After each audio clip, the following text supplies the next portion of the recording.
Now just look at that list. It ought to be obvious, right? I should just publish that list. Yeah. But I've got to explain why it's a problem. Is it reincarnation just recycling? Something like that, yeah. Anyway, weird stuff. So I've got a book that's pointing out how silly these are, and pointing out how some of the arguments for them are absurd. And also has some concluding chapters where I try to say why human beings ought to be godless. And it's so much better for our society to abandon these old superstitions.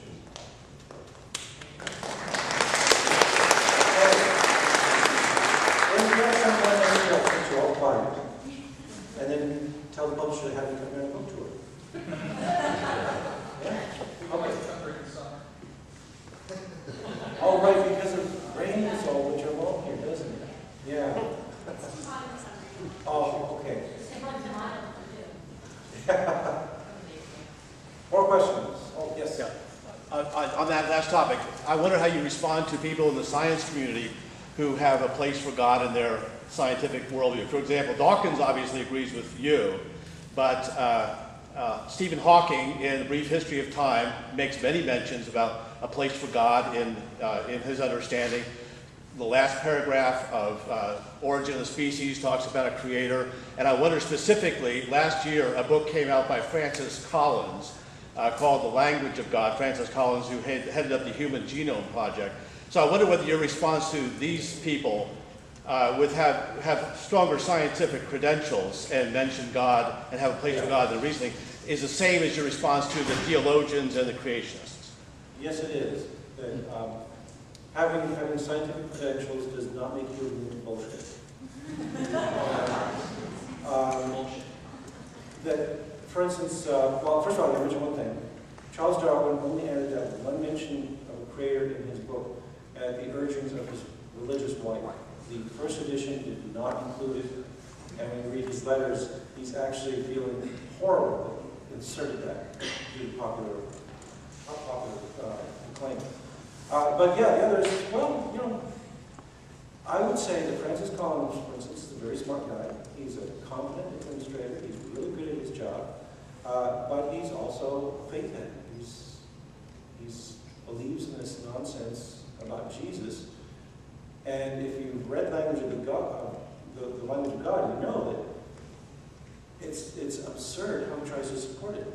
He's got no logical reason to believe specifically in Jesus and the Trinity and all these myths of the modern Christianity. He just sort of waves his hands and says, well, it's got to be so. That's not accurate. Now, he makes many logical arguments. You may disagree with him, but he makes at least 7 logical arguments in the book. Well, for Christianity? For belief, deism, not for Christianity. For deism, for belief in God.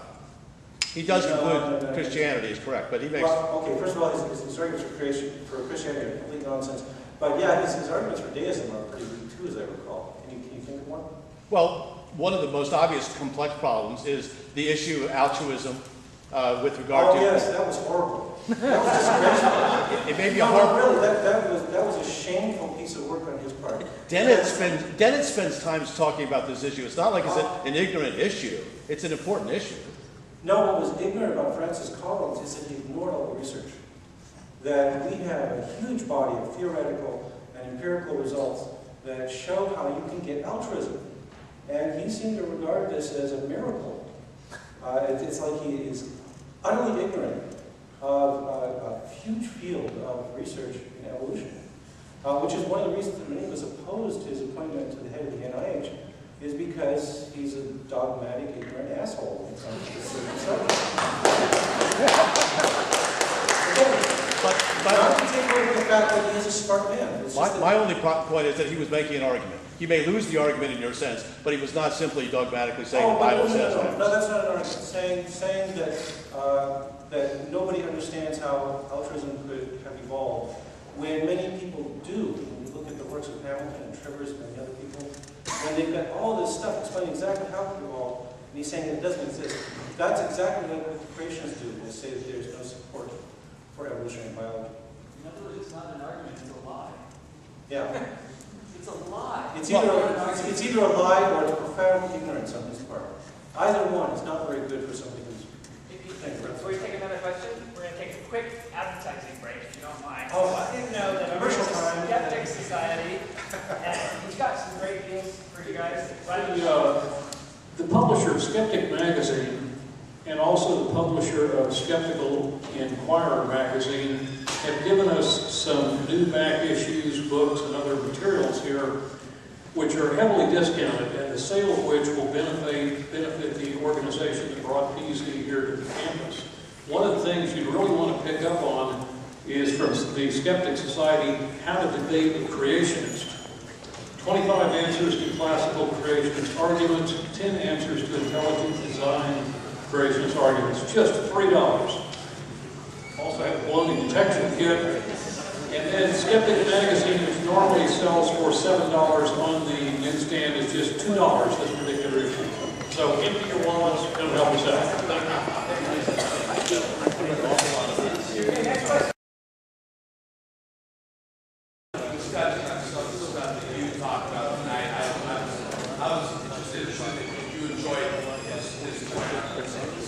Oh, yes.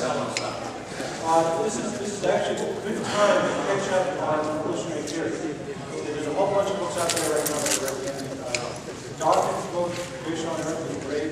Primer on evolutionary biology. Similarly, Jerry Coyne has one called White Evolution. Neil Schumann came up with one called Your Inner Fish, about the evolution of us.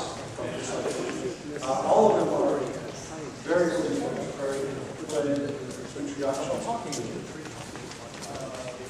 Yes? It means that there are a million other things that yes. Yes. I didn't hear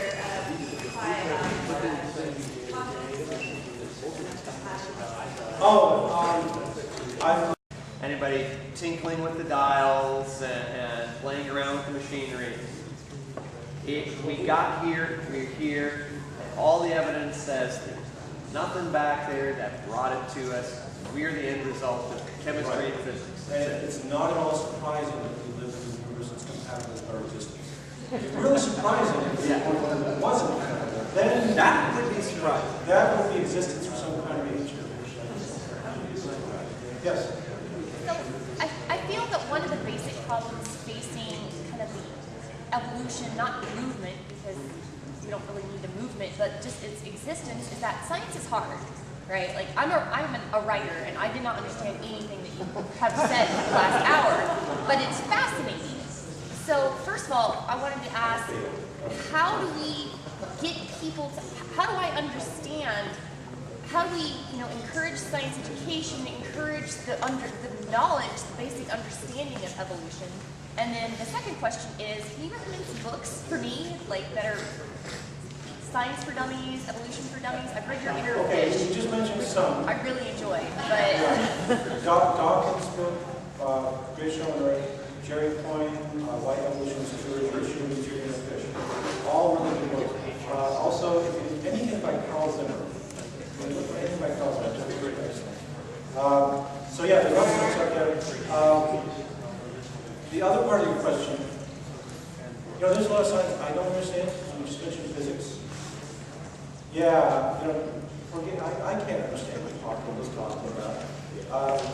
But the key part of the scientific process is the stuff up here, critical thinking, asking questions, and so on. I can think about these things, and I can ask questions about them, and I can talk to people smarter than I am, and try to help them to help me understand it.